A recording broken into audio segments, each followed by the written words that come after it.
Because Zoom has the capability to do a cool integration with YouTube like that. So why not, hey? And we'll get started. That was me feedbacking on myself. All right. So thanks for joining today. Julian, how are you doing? Hope you're good. Tim, good to hear you getting the product out there, mate. We should have a catch up at some point soon. Yeah, so today, guys, we're going to be talking about email campaign strategies. And the title of today's workshop is how to create a lead nurture campaign that doesn't suck. All right. So let me share my screen with you now, and we will get cracking with it. So again, hopefully you can all see this. Let me know in the chat if you've got it there, and we can get started.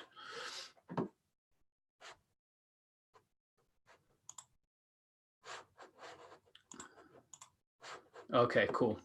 Good to know. Good to know. All right, guys. So let's get started on this. So I'm going to try and keep this short. I don't want to take up too much of everybody's time. I want this to kind of come in around about 40 minutes, 50 minutes tops. We'll try and get through this. And the purpose of this really is just to show you how to develop a lead nurture campaign that takes a lead from point A to point B in the customer lifecycle, and how to do it in a way that just doesn't suck, really. A lot of people get stuck on how to develop a campaign like this. And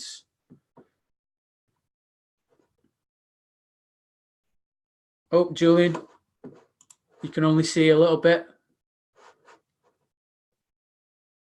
Can only see to create a lead. Okay, maybe you need to zoom out a little bit, Julian. Hopefully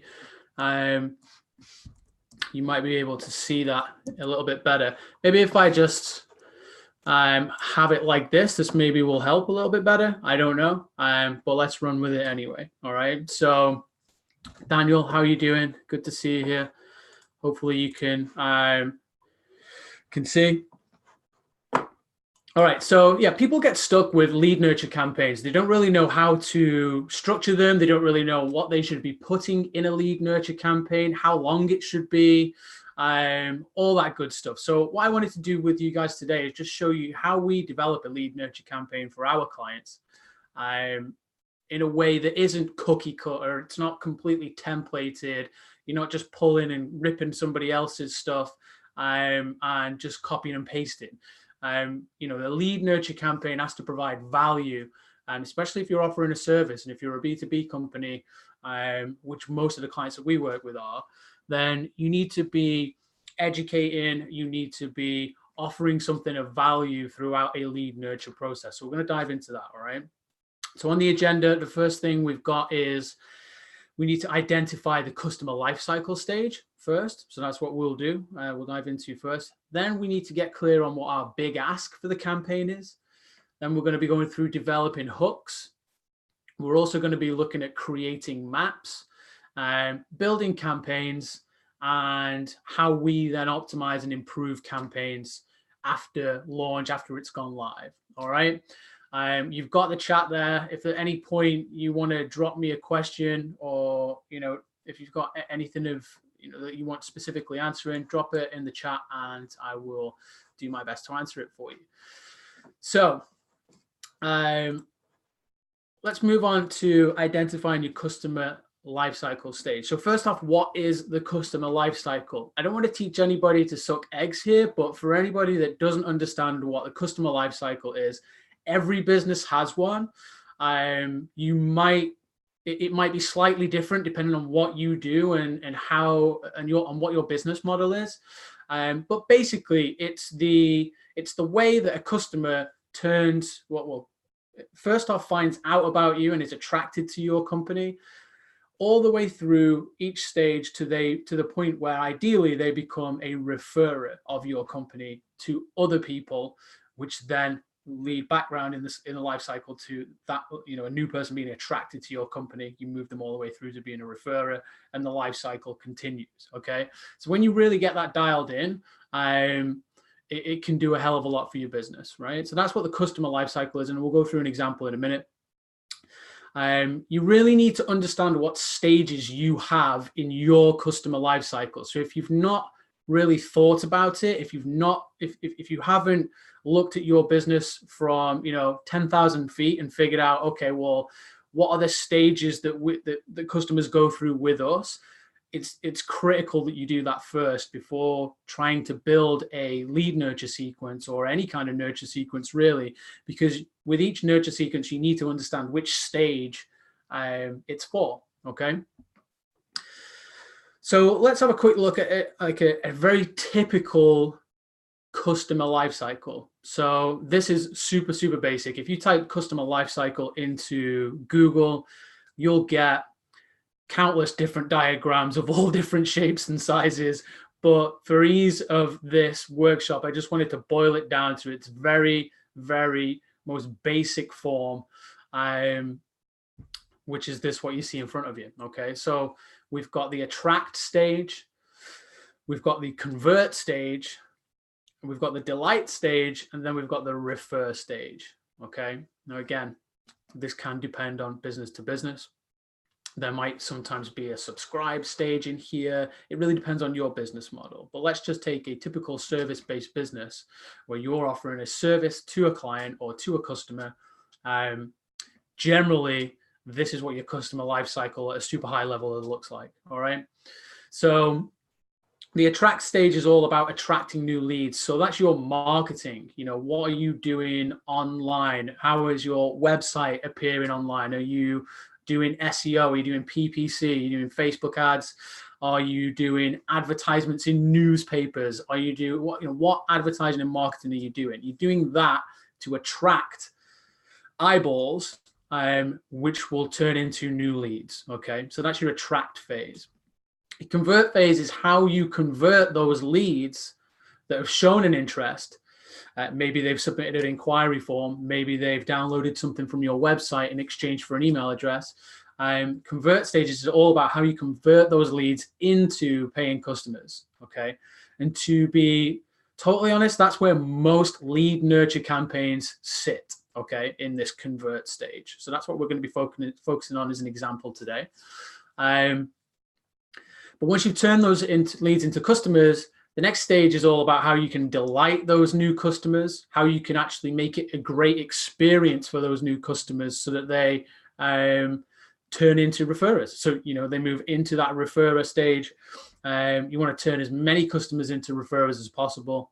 So again, this is a really simple customer life cycle. All right. So think about what this looks like for your business, because it's going to be different. It's not always going to be as simple as this. You might have extra stages. And if you need any help, give us a shout and we can help you, wrestle with that and get that pinned down, because it's really important that you understand this. Okay. So let's talk about the convert stage. Converting leads into customers. That's where most lead nurture campaigns, typical, as that's what it's called, a lead nurture campaign, that's where most of them sit. Now, it's not to say that you can't have nurture campaigns in this delight phase and also in this refer phase, because you definitely can, but lead nurture campaigns are all about turning leads into customers. All right. So let's move on from that onto what the next steps are. So now that we understand what our customer lifecycle stage is, right? We know that we're trying to turn leads into customers. We really need to get clear on what our big ask for our lead nurture campaign is. Okay.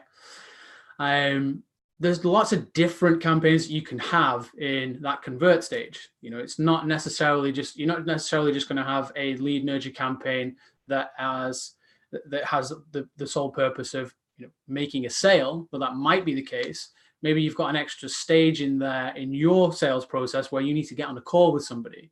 Maybe you need to make them an offer at some point along the way as well. So you really need to get clear on what your big ask for your campaign is. And we call it a big ask, and it's kind of like the goal of the campaign. But the reason why we call it the big ask is because you need to get in the mind frame of you're asking somebody to do something. Okay, so there is a lead that has entered your campaign because they have shown an interest in what you do. They've shown an interest in your service, your company, as a potential solution to their problems. And then you are going to take them on a journey where you're going to ask them to do something at the end of the day, right? So yes, that is a goal, but there might be lots of other mini goals in there as well. But there should always only be one main big ask. There shouldn't be multiple big asks for a campaign, all right? So big ask examples, maybe it's, we need a campaign here that's actually going to drive a lead from somebody who's downloaded an ebook of ours to actually getting on a call with us. That's very common. Maybe the big ask is actually, somebody is subscribed to our newsletter and we want them to download a PDF, right? Which takes them onto the next stage. Maybe they want to register for a webinar or a workshop like you guys have today. Maybe it's to complete some kind of application or even purchase a product, like we did say, or purchase a service. If you've got a service that can be purchased online or very easily. So there's lots of different examples of big asks. And this is really important because the big ask is actually going to determine quite a lot for the campaign. It's going to determine things like how long the campaign is in terms of how many emails are in it. It's going to determine the length of time between each email. And it's also going to determine the language that you're going to use in those emails as well, right? So getting super clear on what your big ask is very, very important. Let me give you a little bit of an example there. So let's say, for example, you have to download a PDF is the big ask of your campaign, right? This lead nurture campaign. That campaign, downloading a free PDF, as a big ask is a pretty low barrier ask. It's not like you're asking somebody to commit time, money, apart from the time that they're going to invest on, into reading what's in the content of that PDF. It's not like they've got like a big hurdle to jump over. There's no inherent risk involved with that. Okay. So it's a pretty low barrier to entry. So that a lead nurture campaign where that is the big ask for it, that's going to be a short campaign, right? It's going to be maybe somebody that's downloaded or subscribed to your newsletter, and then you want to offer them a PDF as another means of engagement along the way in this convert stage while you're trying to turn them into a customer. So that campaign might look like 3 emails, right? A welcome email that says, thanks for subscribing to our newsletter. There might be a second email that positions the PDF and says, we've also got this, it's an offer for free. And then you might have a third email that asks them to download the PDF, and also there's a link through to how to use this PDF, in like a video or something along those lines, right? So that's a very simple. It's going to be very short. There's nothing going to be crazy about that campaign because the big ask isn't that big, right? It is a big ask. You're still asking them to do something, but in terms of booking a call, right, or purchasing a product, they're a bit bigger on the scale of things because you're asking, if we take booking a call as an example, you're asking somebody to commit time. You're asking somebody to show a lot of interest, and there's potential risk involved with there as well. Okay, so and especially with purchasing a product, the risk factor goes up as well because buyer's remorse. Is this product going to work? Is this service going to work? So the more risk that's involved, the longer and the more nurturing somebody needs to feel comfortable before you can drop your big ask on them and try and achieve your goals of moving them to the next stage. Just a quick timeout. Is that making sense to everybody? If you can drop me a yes or a no in the chat, just if there's any questions, I can kind of re-go over that. I'm just hoping all that makes sense. Yep. Okay, cool. So just to elaborate on the book a call example, let's just say it's not even book a call. Maybe it's like we're having a face-to-face meeting. That is a big ask. If you're asking somebody to arrange a meeting face-to-face, that's going to take a lot of time. There's going to be an hour meeting. There's going to be prep either side of it. It could potentially be, and if they have to travel as well, that's potentially a half a day out, maybe even for them. So you really need to get clear on what you're asking of these people, of your potential customers. And what you then want to do is you want to figure out, okay, well, how can we take somebody from the trigger point of entry, okay, in this nurture campaign, which, is download this newsletter, for example, to the point where they're actually comfortable and ready for your big ask, and they're more likely to say yes than no, because it's just no brainer at that point. All right. So it's how do we get there? Okay.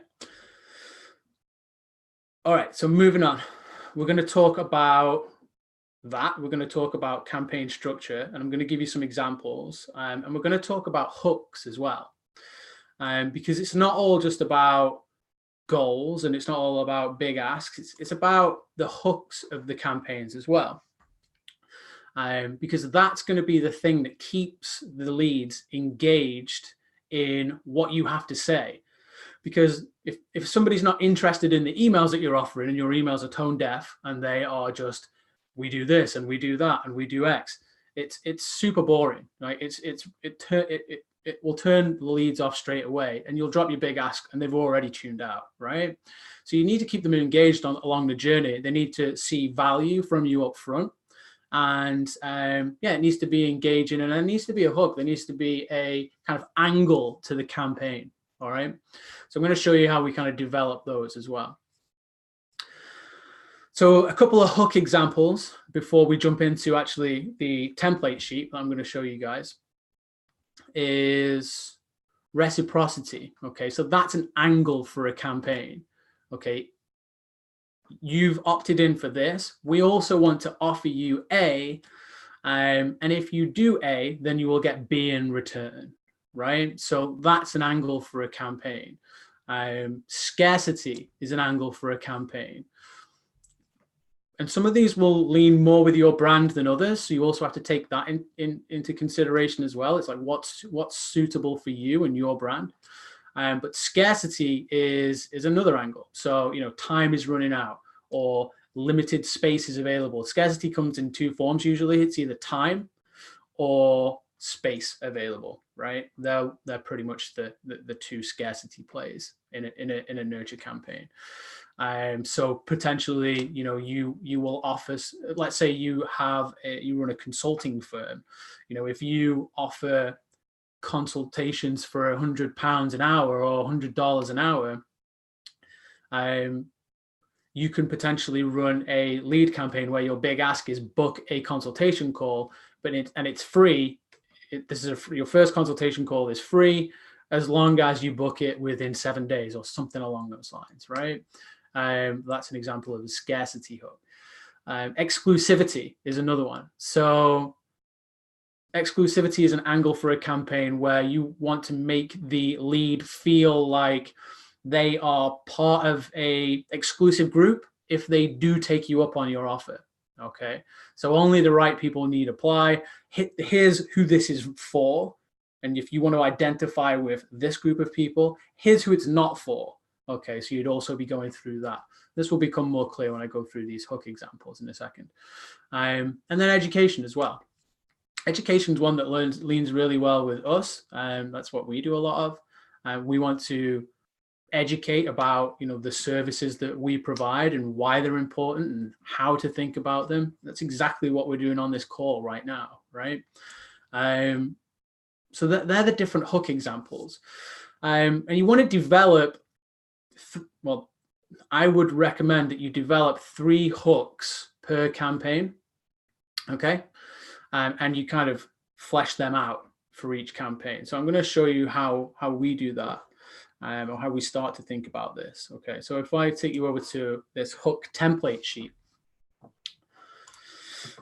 Nothing crazy. We're not writing the email copy at this point, right? We understand what our big ask is. In this example, what we're trying to do is we're trying to take somebody from downloading an ebook to jumping on a call or having a meeting with us because we offer a specific service. Okay. That's the example that we're going to run through. So we're not writing the content. We're not doing anything crazy like that just yet. We're just getting an idea of what these campaigns are going to look like, okay? So that we can kind of workshop it with the team, with our clients, if we're doing this for our clients as well. If you're doing this for yourself, you want this on record, you want this on file, because you'll have these templates, and over time, every time you do this, it's just going to get easier and easier and easier, because you'll have a back catalog of documentation that you can already refer to. All right, so let's look at hook number 1 we've got down here is educational. Hook number 2 is scarcity, and then hook number 3 is exclusivity. So if I look at the educational hook that we would use in this example, so somebody enters a lead nurture campaign because they downloaded an ebook, and we want to drive them to the point where they're happy to jump on a call with us to discuss our services. So the email topic is all that we list, and then the email overview is all that we list. Again, no copy involved at this point. So the email 1 topic is going to be delivering the ebook, okay, first off, because that's what they've opted in for. And we're going to intro to them lightly into the service that we offer that's related to that ebook that they've downloaded, for whatever the topic may be. Okay. So the email is going to welcome them. It's going to deliver the ebook. They're going to get a quick overview of what they'll find inside the ebook, and then we're going to intro them to the related service that we offer, and maybe we'll put some bullet points in there about kind of the key the key benefits that we offer. A short paragraph about what the benefits of our services that's related to that ebook. Right. I'm not selling anything crazy. We are just educating them in this hook, in this campaign. Right. So email number 2 would be, let's say we've listed out kind of like 3 key benefits of what our service is. Email number 2 is actually going to break off the main benefit, and we're actually going to dive deep into that. Okay. So we want to take the main benefit of the service, and we really want to educate the lead on why it really matters to them, how it works, and how it's going to help them solve their problems. You don't want to get distracted into any kind of like side benefits. You really want to focus it on one benefit in one email. There needs to be one point to the email. This is the key benefit of our service. You've downloaded this ebook. Seems like you might be interested in solving this problem. Here's how our service can do that, and here's the main benefit of that for you, right? And you always need to speak to the reader. Always talking about features, not benefit. Always talking about benefits, not features, before I mess that one up. Okay, so we always want to talk about the benefits, not the features. So features is, it does this, it has that, it does X, it does Y. Benefits is, here's what you will get out of it because it does X, right? It's what do they get? What's the end result of the feature, right? So you can see down here, again, we're going to educate them on how the second benefit works. We're going to tell them how that solves a problem. Very similar to the first email, but we're going to talk about that second benefit instead. And it's just honed in on that benefit. We're not going to get distracted with anything else. Because the idea here is that one of these benefits is going to be the key thing that's going to trigger them to think, that is what we are struggling with. That is what that's what we need help with. Because it might not be benefit number 1 that you think is your main benefit. They might actually be struggling with benefit number 3, right? Whatever that is, whatever your business solves or whatever your service or product solves, you really need to get clear on what the benefits are. Then we would kind of mix in a customer success story just to break it up a little bit. And then we would have a benefit 3 deep dive, right? So that's an example of like an educational hook where you're educating the customer or the potential customer on the benefits of your service and why it's important and how it's going to help solve their problem. Does that all make sense? I'm going to assume it does. And if it doesn't, people just drop a no in the chat and I will stop and re-go over stuff. All right. So the second play here might be the scarcity hook. Okay. Again, the first email is going to be welcoming the new lead, delivering the ebook, all of that good stuff. But you might actually, rather than rounding that email off with talking about the key benefits in a short paragraph, you're actually probably going to introduce the offer. Scarcity is all around making an offer that is limited. So rather than talking about the benefits, you're probably going to introduce that limited offer at the end of that email instead, just to kind of wet the taste buds there. Okay. So get this free consulting session if taken in the next 7 days. Get X amount off if you're a product company, for example, get X amount off your first purchase if taken in the next 7 days, whatever that looks like for you. Email number 2 would be driving home the benefit of that offer. So again, in this example, we're offering this free consulting session. What is it that consulting session is going to do? Why should they care about that, right? So dive into the structure of the session, what the main benefits of attending that session will be and taking you up on your offer is going to be. Talk about how that session is going to take them from their undesirable before state to their desirable after state. And this is all about problems and solutions, right? So what is it that they're having a problem with, and what do they want? What solution do they want? Where are they now and where do they want to be? It's about really getting in tune with that. And then, you would also mention the offer runs out, and, if it was a cost related thing, maybe you drop in what the full price would be, et cetera, et cetera. You'd mix it up with a customer success story again. Then maybe you would have time running out. So driving home the urgency, driving home the scarcity. Time's running out. This offer is going to go tomorrow. Here's how many other people we've helped solve this specific problem. You could do the same.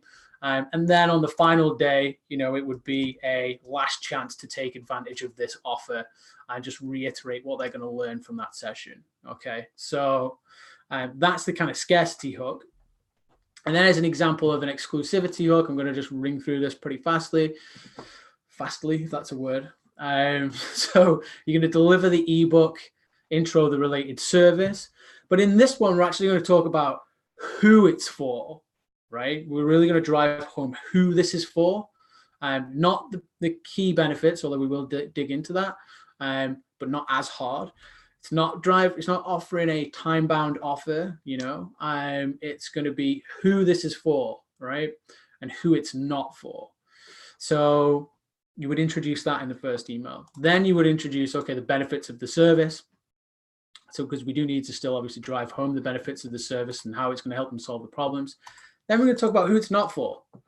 This consulting session isn't for businesses that are doing less than 100K a year, businesses where there is a solo founder and no staff, businesses that are not spending money on advertising, whatever it may be.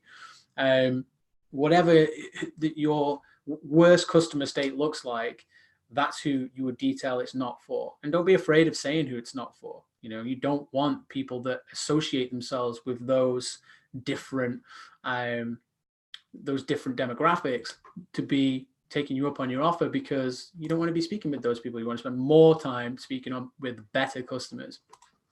So then you'd break it up with another customer success story in this example, and then you were going to talk about who this is going to benefit the most. Okay, so detail who the service helps the most, how and why. And by purchasing the service or taking you up on this free consultation, they need to feel like they are joining this group. They're joining this exclusive club, and they identify with the people who this is for, right? So there are 3 different angles, and all these is it's the same big ask, but we're just taking different angles to get there. Okay. And I'm going to come on to why we would develop 3 rather than just 1 in a second. But yeah, this is just a short, simple example of like a 5 email nurture sequence with this pretty basic example. All right, everybody get that? Is there any questions on any of this? Maybe about what would go in? Yeah, Julian asks, how do you determine the number of emails? in the campaign. All these seem to have 5 emails, and what's the ideal frequency of sending them? Great question. Okay, so this is just 5, just out of an example. Okay, there's no. I just wanted to keep this relatively short. I didn't want to run through 10 different emails. This is just for an example, just so you can get the idea of what a short campaign might look like. The way that you would do it, let's take this specific campaign as an example. And don't get me wrong, there's no hard, fast rules to this, okay? So it's all about testing over time. But what you would do is you'd look at what your big ask is, and you figure out how much of an ask that is, okay? And let's just say we've got small, medium, and big. So let's say small is read this blog post or download this ebook or something along those lines. Mid is arrange a call. Okay, let's have a meeting. And big is purchase this service from us. Okay, let's just say that is the scale. Now, if it's a medium, if it's a kind of like medium ask, like this one is, what you really need to do is, first off, understand the benefits of the service. Let's just say we were taking this educational one here. Maybe there's 6 benefits of your service, right? Not just 2 or 3. Maybe there's like 6 key things that really need communicating to somebody. So there's going to be at least 6 emails there, okay? There's also going to be the intro email. You should also have customer success stories weaved in. So for a medium ask, where you're trying to take somebody from delivering, receiving an ebook to booking a call with you, I would tend to say that wants anywhere between kind of 7 and 10 emails, okay? Because you need to communicate the value of the service. You need to and you need ample time to do that. The last thing that you want to do is try and cram it all into 3 emails, and people never reach the end of it. It's too much text. It's boring, and I'm out, right? They need to be drip fed this information. Now, don't get me wrong, at the end of each one of these emails, there should be a link or a button or a call to action in there that says, if you're ready to jump on a call with us, click this button now.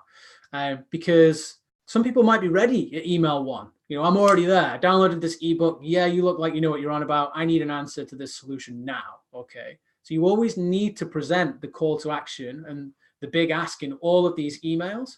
But it should be the only big ask that's in there. Okay. The reason that you would do 10 is because some people are going to need more nurturing because they're kind of just becoming problem aware. Okay. And to get on a call with you, they might need 10 emails to, that really drive home the value of you and your service and show that you know what you're talking about and your expertise. It might take that long to get somebody to jump on a call with you. So that's how I would kind of think about it. We always usually recommend, if it's kind of like, if it's where we're designing a lead nurture campaign for a service-based business, which is pretty common, we would generally say between 7 and 10 emails to get somebody on a sales conversation or on a a consultation or whatever it may be for you. Now, frequency between the emails, that's a different matter because it actually depends on what the sales cycle looks like and how big of a purchase your service is. Okay.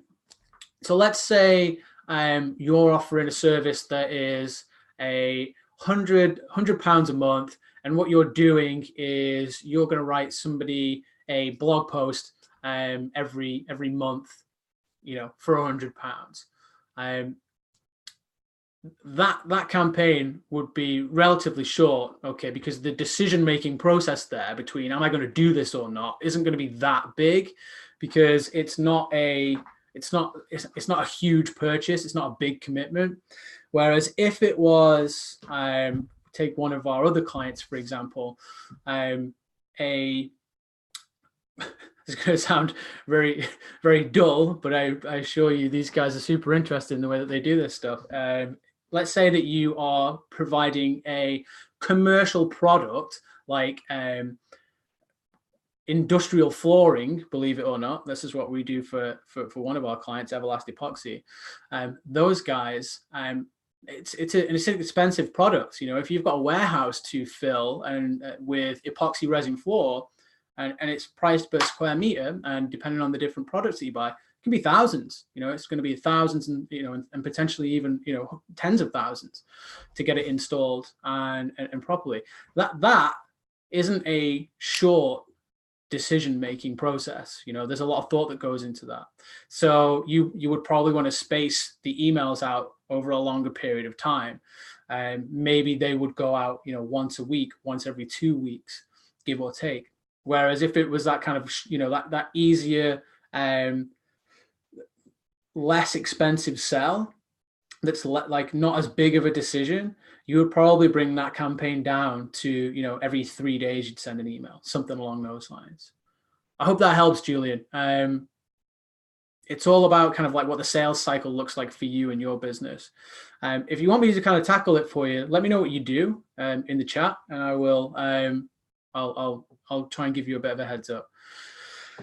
All right, cool. So let's move on from that for now. But that's how we think about the hooks, okay? And that's how we start to develop what our campaign is going to look like. So hopefully that's helpful. Let me bring this down here. So the next thing that we want to do, once we've developed our hooks and our, what our campaign is going to look like, we then want to create the maps, okay? And this isn't going to be anything too crazy. I would just recommend that you do this. There are a lot of people that don't do this, and I just can't recommend it enough, because it gets the creative juices flowing. You can really see how this campaign is going to flow, and it's always good to have the documentation so that you can share this with team members, whether it's for approval, you need to share it with a manager. If you're doing this for your company, it's good to share with other team members to say, hey, this is what we're building, and it gets people excited. Having the visual representation is great for internal communications. I would always recommend do it. And it's always good at the end of once you've kind of designed your campaign to have a process pack or a documentation pack which contains your hook sheet, your maps, your email copy, and you've got those all in neat folders on your drive, whatever wherever you store your documents, that you can refer back to time and time again. And then every time you come into developing a new campaign, it just gets quicker and quicker and quicker every time you do it. Okay, so I would always recommend doing this. I'll show you one that we've done, a simple one, in a second. But yeah, mapping tools. We use Lucidchart. It's very easy to use. There's a free plan. You can even use Google Slides. We used to create maps before we used Lucidchart. We used to create maps in Google Slides, just in this program that you're seeing right now. And there's another program called Miro you might want to check out that does, lots of different chart styles and stuff as well. So there's lots of mapping tools out there. Personally, I like Lucidchart. So this is what, as an example, what we would build out for a client, right? So we want to show the client what we're going to build for them in their platform of choice. And this is what we would present. So we would present this map, and we would also present the email hooks and the email copy guides as well. Okay. So if I zoom in a little bit, we're always tweaking this. We're always perfecting it. We're always changing it slightly. This doesn't need to be the exact everything that happens in the campaign. It just needs to be a good representation of where the campaign starts, which is the trigger, and where we're trying to get to. Okay. You can see down here, we've got these swim lanes across. So we've got website events at the top. Then we've got the email nurture campaign here, and then we've got the goal down here. And we're trying to get from the website events down to the goal. Okay. So the trigger in our example for today is the ebook download, right? So somebody hits our website, they go to our ebook page, they download the form, they download the ebook by submitting the form, and that triggers them to be added into our nurture campaign. Okay. And then we then drop them into this nurture campaign, and these orange blocks are the emails, and then you've got weight in between, so you can see email number 1 goes, then we wait 2 days, email number 2 goes, we wait 2 days, email number 3 goes, and on and on and on. Okay, so we've got 10 emails there. And the weights might change. depending on what's going on with the campaign. But I'm just going to zoom in here just to show you how because a lot of times people ask about naming conventions as well. And I just find this kind of useful. And you might want to think about naming conventions for your own platform so that you don't get confused and you find it easier to search stuff over time. And once you're developing more and more of this kind of stuff. We always like to use the customer initials, then dot, and then whatever the service or product name is, and then dot, whatever the campaign type is. So in this case, it would be a nurture campaign, and then the number of the email. And then in your email copy documents, you're always going to refer to this specific email as that, right? So you can always refer back. And in your process pack that you have at the end of this, you can, it's really easy to just see, okay, well, this email is that email at X, Y, and Z. It makes it really neat and tidy to work with. So in our case, we might have tribecto.emailmarketing.nurture2, right? And then we would have that all kind of listed out. And then our goal down here is somebody books a discovery call, okay? So they click a link in one of these emails and they achieve our big ask, which is they book in a call with us, okay? So I'd always recommend doing this. It's always good to just get it down on paper and have it to refer back to without having to dive into your platform, go into the campaigns and, dig around in there, because sometimes they get a bit unwieldy and it's quite hard to look at everything just in a simple way. So I'd always recommend doing this. So that is mapping out. Don't need to spend too much time on that.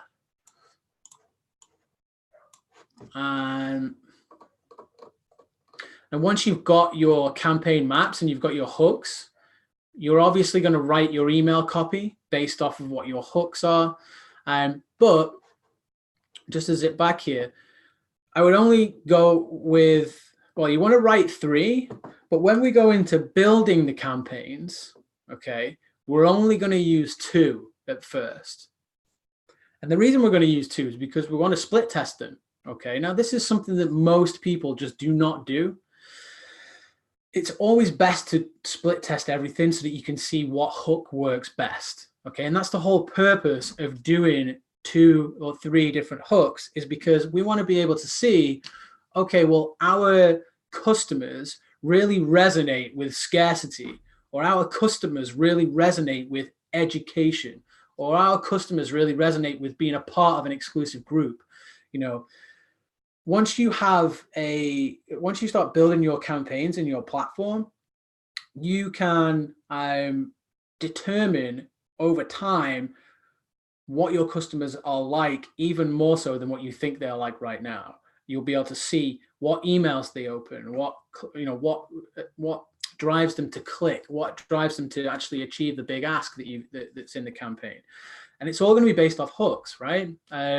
We need to know what the hooks are that resonate with our audience or our customers the most. So that is why we develop 3. And we develop 3, not 2, because what we will do when we set these campaigns live is over time, the first 2 hooks that we use, we're going to measure the performance of those campaigns. Obviously, we want to measure the open rates. We want to measure the goal achievement rate, so the amount of times we achieve the big ask. Somebody actually does what we've asked them to do. That's going to be the main driver of which of these hooks is working better. So we will pick the winner, and then what we will do over time is we'll swap out the loser and we'll put hook 3 in, and we'll play the winner off against hook 3 again. Okay, so you've got 3 hooks there to keep you going on your optimization spree, even after you've gone live with the campaigns over time. Okay, and we're going to come on to optimizing in a short while. I realize we need to get through this stuff a little bit quicker. So I'm not going to go into building your campaigns, like how to do that, because it really depends on what platform you're using. We use Ontraport. We do prefer Ontraport for everything. So I would recommend looking at Ontraport if you haven't already. But you may use ActiveCampaign, you may use Infusionsoft, you may use HubSpot, whatever it is that you're using. You're going to build out the campaigns. Now, lead nurture campaigns aren't complex campaigns to build. Okay, there's a trigger at the top. Somebody does something, and we're trying to get them to a goal at the bottom. where they achieve the big ask. Okay, and then we have our emails in between and our wait times in between those emails. It's not that crazy in terms of the build unless you start adding lots of complexity in and lots of different paths based on activity. But we're not going into that detail today. That's for another time. So you would build your campaigns after you've mapped them out and written the email copy based off of your hook sheets. Okay. Now, there is a way to set split tests up. I'm not going to go into too much detail here, but you want to split test the hooks, not split test the individual emails. This is just a little bit of a pro tip. So let's say here, if I can, I'm going to just go into presentation screen just quickly. Hopefully everybody can see this. But over on the left here, this is the right way that it should be done. So let's say the form is, the ebook download form is our trigger at the top here. They're going to enter the campaign, and then they're going to get split. 50% of the people are going to come down this path, and then 50% of the people are going to come down this path here. So you got email 1, 2, hook A, email 1, hook A, email 2, and then the weights in between.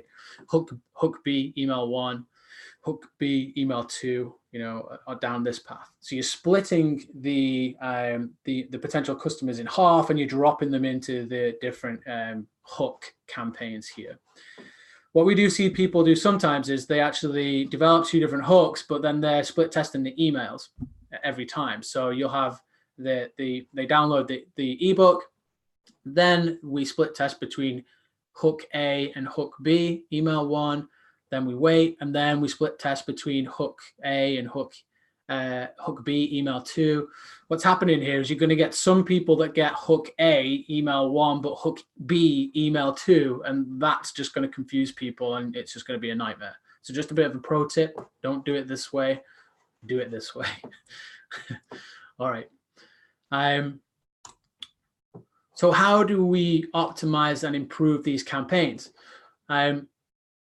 This depends, unfortunately, on the amount of data that's flowing through these campaigns. What I mean by that is how many people you are getting into the campaigns in a certain period of time. So if you're only generating, 2 leads a week of people downloading your ebook, and you've got 10 emails in your campaign, or 5 emails, however long or short you've made it,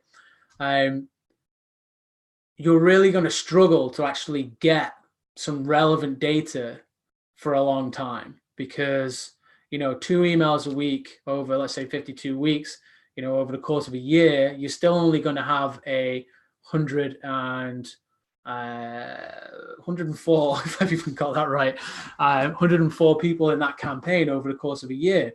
So you might be able to see, okay, well, 1%, 2% of people hit the goals in hook A, and 5% of people hit the goals in hook B, but 100 people overall is still not that statistically relevant. So you want to be setting this up really, and improving this over time. It's much more pertinent to do if you've got a lot of data moving through, right? You're going to be able to actually make decisions better. It's better if you're getting kind of like 10 leads a week, 100 leads a week, whatever it may be, because you're going to actually be able to see the data quicker, and then you'll be able to, much faster choose a winner and a loser, and then swap in hook 3 for the loser. Okay. So you would see which perform, and whatever that looks like for your business. Maybe, that's a weekly, it's bi-weekly, monthly, but you would set that into a schedule so that you can check back on a cadence that makes sense for you guys, so that you can see which campaigns are performing best. What you want to do is then make edits to the underperformers to increase opens, clicks, and big ask results. Okay, so let's take our example. We've got hook A and hook B. Hook A is our education sequence, and our hook B is our scarcity sequence, which we set that live, and then a month later we check back, and there's 500 leads in that campaign. They've been split 50-50, so we've got 250 over here and 250 over here. We can see that B has had 6% higher big ask results than hook A, okay, then what we want to do is swap out hook A for the third hook that we created in that sheet, okay, and then we'll test the hook B against that one. Now, if hook B wins again, okay, we have that is winning twice, it keeps winning. Then what we would want to do is we would declare that as the winner of the 3 hooks, right? And then what we would want to do is go back and develop more hooks, but more hooks that are actually based on scarcity, because we've proven that that hook is the best one for us to run with. And that's the one that actually drives the most results. So what you would do is you would then maybe tailor what the scarcity offer is, rather than it being, you get this if you sign up within 7 days. Maybe it's, you get this if you sign up within 5 days. Maybe you start changing the subject lines. Maybe you keep the campaigns exactly the same, but you change the subject line so that you can get more opens of emails, because a better subject line equals more opens, and better content equals more clicks. So you would start testing content, you start testing subject lines so that you can improve again over time the results that you're getting from your winning campaign. Is that all making sense to everybody? I know I've kind of rattled through that pretty quickly, but I'm just conscious of everybody's time because I said I wanted to keep this around about 40 minutes or so. But yeah, that's how you would then optimize over time, really. You need to keep testing and improving. So who is going to benefit most from this? Established businesses, people that have been going a long time, people that have got high website traffic, people that have got a clear positioning and offer. There's no point in developing an email lead nurture campaign that doesn't have clear positioning for your service or product, and you don't understand like what your benefits are. That's why at the beginning of this, I was really, trying to drive home the importance of understanding what your customer lifecycle looks like, and also the importance of understanding what the benefits of your service are and why somebody would be interested, and what solution it is to which problems. You need to understand the problems that people have, so that you can position and offer your services correctly. And anybody that's not running anything at the minute, you're gonna benefit massively from it, because it's and even if it's bad, even if you've got 3 bad hooks and and a campaign running that's terrible, it's still far better than nothing at all. Okay, and you can take the data and you can improve on it over time.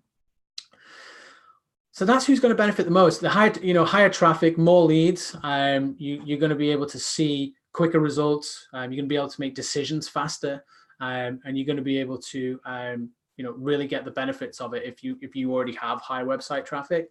So that's who's going to benefit from it the most. So that's kind of it for me, guys. For this evening, I really hope this was useful. Here's my contact details. If you want to get in touch with me, you can email me, sam@tribecto.com. You can give me a call on the number you see on screen there, or you can book a call, tribecto.com/discovery, if you want to talk to us about how we can potentially do this for you. I've kind of whizzed through this all at a higher level. I hope it gives you some clearer understanding of how to go about designing and developing your own lead nurture sequences. We could literally spend 50 minutes to an hour on each one of these slides, hooks, maps, split testing, optimizing, all that kind of stuff. And I plan on doing that in the future. But for this one, I really just wanted to give you an idea of how to design a lead nurture campaign that just doesn't suck, right? You need to understand what the basics are, and how to go about the thought process of building something out for your business that's going to allow you to take more leads from that attract stage to convert stage and turn them into customers.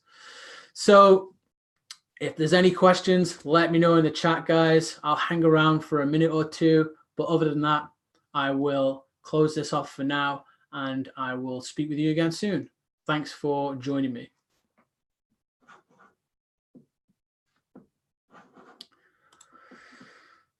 No problems, Julian. I'm glad it's been useful. Stay tuned for more. We'll drop you an email once we're going to be doing more of this stuff, more in depth. Yeah, 2020 is going to be big for us um, in terms of putting more content like this out there and really trying to help people get to grips with how to set this kind of stuff up for themselves. Tim, yeah, no problems, mate. I know it would be good to catch up soon. I know it's on me. I'll reach out to you at some point in the near future, and we'll jump on a call, mate. I promise.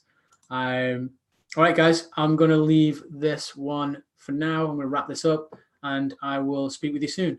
Cheers, guys.